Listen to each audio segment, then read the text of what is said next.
నడుసుతుందరు ఓం నమో వెంకటేశాయ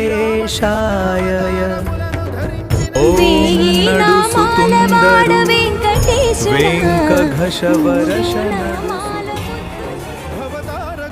అవతారమూర్తిగా సాక్షాత్కరించి ధరింపజేయవయా నను బంధ విముక్తుని చేయవయ్యా